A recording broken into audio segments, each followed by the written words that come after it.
Hi guys, I'm Mike. And I'm Stephen. And this is Indy Fanatics, your home for IndyCar content with weekly podcasts and feature videos.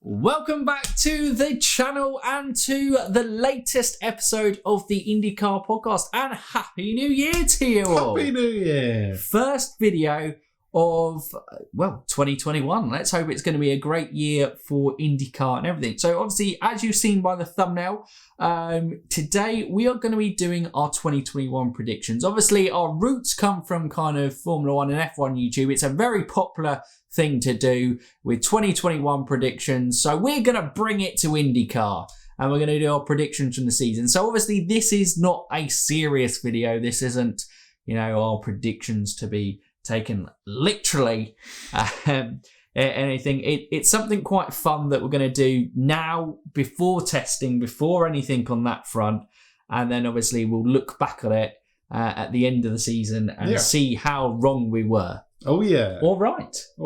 We could be right, we could be wrong in terms of there. But before we get into that, obviously during the period there was some sad news. There was John Paul Jr., one of the few drivers to win in kart and in the Indy Racing League, sadly passed away at the age of 60.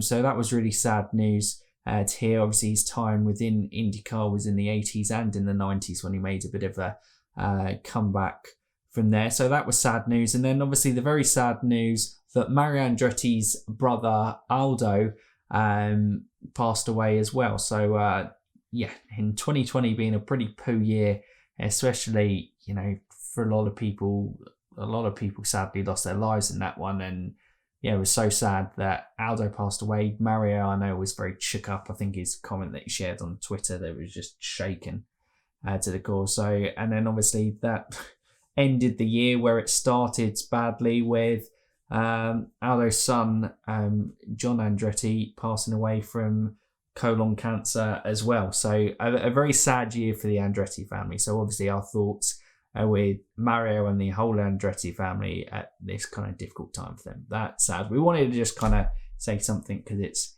worth mentioning that and sad, but fingers crossed there is an upturn and an uplift in 2021. But we now move on to the main part of the video, which is our 2021 predictions. How are you feeling, Stephen? I'm ready.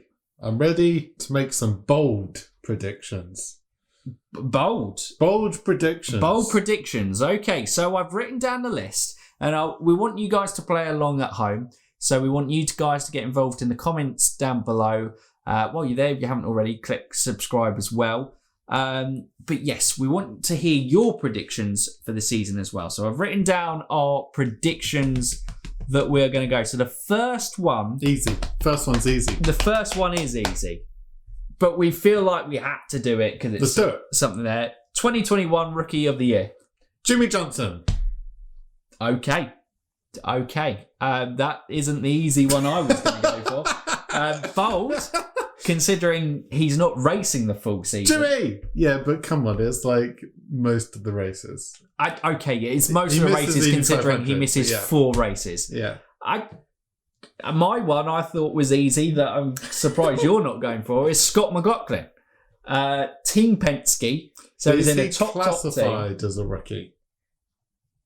Yes. Oh, wow. Technically, I don't know because in theory, he had a part-time season last year by racing in St. Pete. Wow! Look, okay, we're going to classify Scott McLaughlin in this as a rookie of the year. Jimmy Johnson technically could be a rookie of the year. We're doing this before Dale Coyne's seats are announced. Roman Grosjean, but he'll be like Jimmy Johnson and be part-time. I don't know. He could be full-time. I feel like he could go full-time if it's in it. And, with the rumours that Santino Ferrucci there could be 2 rookies in Dale Coyne's seat. So, interesting. So I'm going Jimmy, you're going Scotty. I'm going Scott. I'm going to include Scott because I'm not counting the St. Pete. This is his rookie season.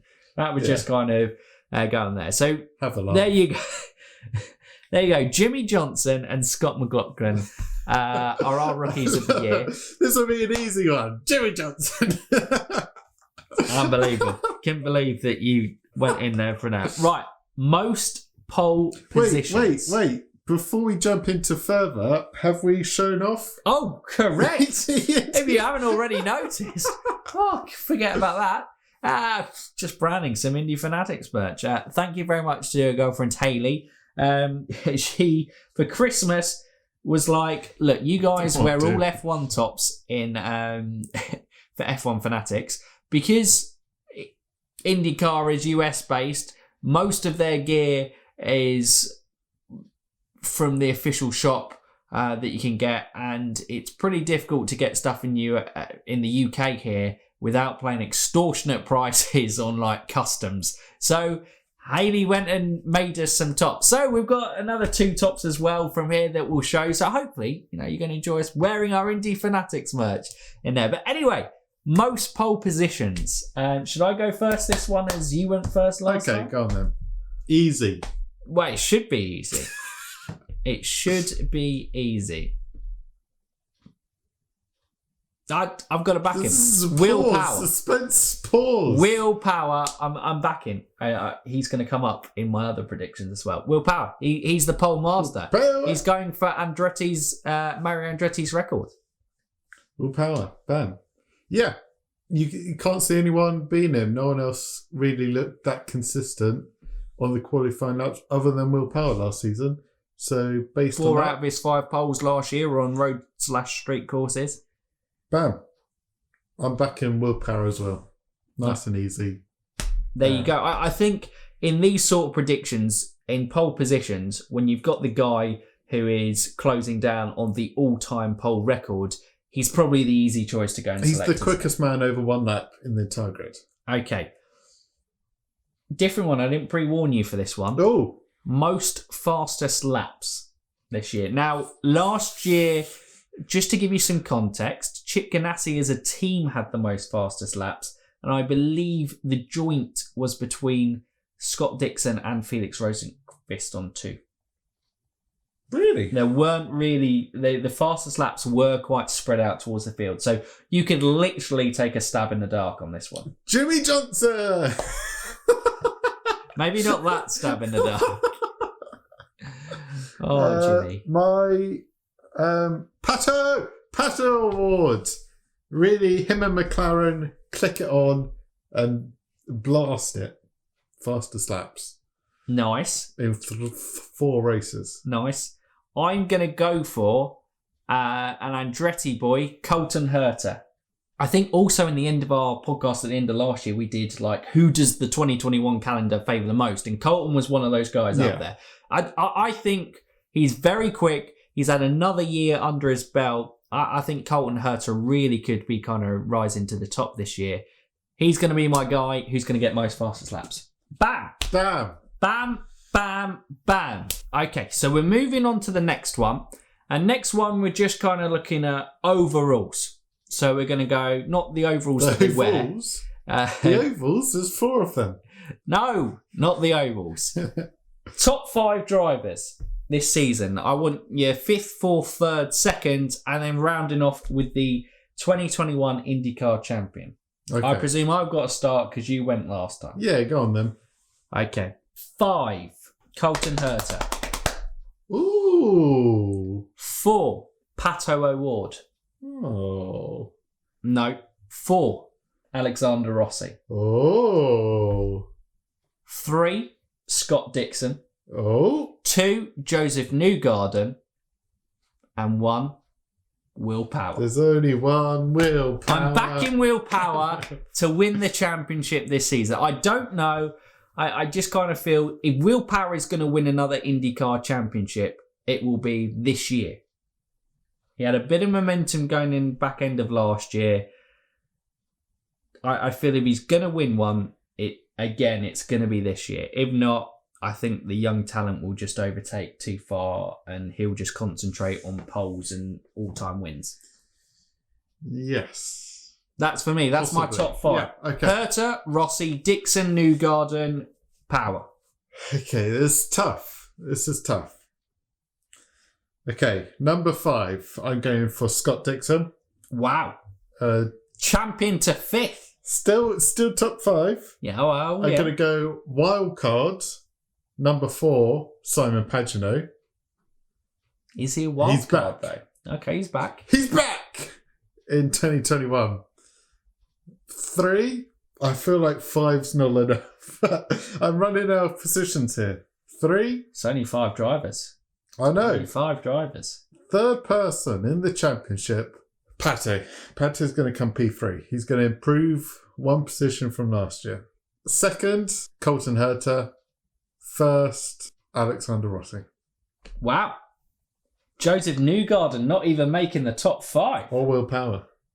Well, or Will Power, who I've said to win. My top 2 don't even make your top 5. Look at I think that. it's going to be a strong Andretti year, and Pagenaud is going to be the best of the Penske's. In fairness, they finished strong at the back end of last year, and Alexander Rossi hasn't won a championship yet. I think I may have messed up by not putting Newgarden in there. Well, I don't know if, Stephen, you wanted to kind of drop the Alexander Rossi winning a championship to kind of go, well, check out on Friday the latest Who Is video, because we're doing Alexander Rossi this week. Great! But wow, top 5. Okay, that's going to be the big contentious and controversial one. We want to hear who you think will be in the top 5 of IndyCar. And now, rounding off with last 2, there is obviously the main event of IndyCar every year. We're going to go for pole sitter in the Indy 500 and winner of the 2021, the 105th running of the Indy 500. Who's winning it, Steve? Okay, who's winning it? Well, who's getting pole and then who's winning it? I have to do them both at the same time. Do you want to do them both at the same time or break them up? I need time to think. Okay, pole sitter is going to be the pole sitter give me time to think. is going to be Will Power. It's going to take pole at the Indy 500, and that will be the pole that secures him the all-time record for poles in IndyCar. It's going to be fairy tale. But winner, that's the easy one, because there is only one guy that's going to win it. Easiest decision I've made this whole podcast is obviously Juan Pablo Montoya. Juan! Wow. Getting his 3rd Indy 500. Look at that. Yeah. Look at that. With McLaren. Easy. Okay. I can't see you disagreeing with that, really. Okay. My poll is going to be a little bit of a curveball. Okay. Because I think he's going to... They're still a developing team, but I feel for the standout race, the Indy 500, I think they can do something special. Not go on and win it, but set pole. And my pole sitter is going to be Jack Harvey for Marshank Racing. I think, he is winner of, I believe, God, we should know this from doing this Who Is video. I believe he's won the Freedom 100 at Indianapolis. So I think he's obviously done well there in the past. I'm going to put him on pole. I don't think he's going to have enough to go and see out victory, but we're going to see something special from Jack Harvey this year, and that's going to be pole at the Indianapolis 500. Bit like Marco. We've got to represent our Brits as well. Eh? Our boy Jack. We've got to look after Jack, Jedi Jack, as he's affectionately known by the channel after that interesting intro to his video. My winner, though, is I'm going to say he's going to get the monkey off his back, and it's going to be Joseph Newgarden. I reckon he's going to do it. He looked good. Obviously, Chevy backed off Honda last year. Honda made sure that they just had something a little bit extra at the end. Really came on strong. But, Chevy, the previous 2 times before that was won by Pagenaud and Will Power. Still strong. Team Penske, all-time record Indy 500 winners, as a team. And I think Joseph Newgarden, it's something that often gets tarnished against his name. Even though he is a 2-time champion already, not winning the 500, for some it's almost the 500 is bigger than the IndyCar Championship. Yeah. So I think if he gets that monkey off his back and becomes still a 2-time champion and an Indy 500 winner, then, Joseph Newgarden is very quickly, starting to set the pace of laying out a career where by the end of it, he'll become an IndyCar legend. Yeah. I think, certainly, for sure. So, yeah, Joseph Newgarden, for me, is going to win the Indy 500. But, yeah, quick one for you today, because, we like to keep these podcasts short and cheerful, just little bursts of thing. And, obviously, we've got until March the 7th when the IndyCar season starts, at St. Petersburg. I'm excited for it. But we got a lot of content coming you. Our weekly podcast coming out every week. Our feature videos coming out every week. Hopefully we're going to have some nice collaborations within that time as well, which would be something that hopefully you guys enjoy watching. But main one from today, get down in those comments and let us know your predictions for the 2021 season. But that's it from us. So if you're new around here or haven't done so already, Stephen, what can they do? You can like, subscribe, and ding that bell. Ding it! So for now, you Indy fans, keep racing!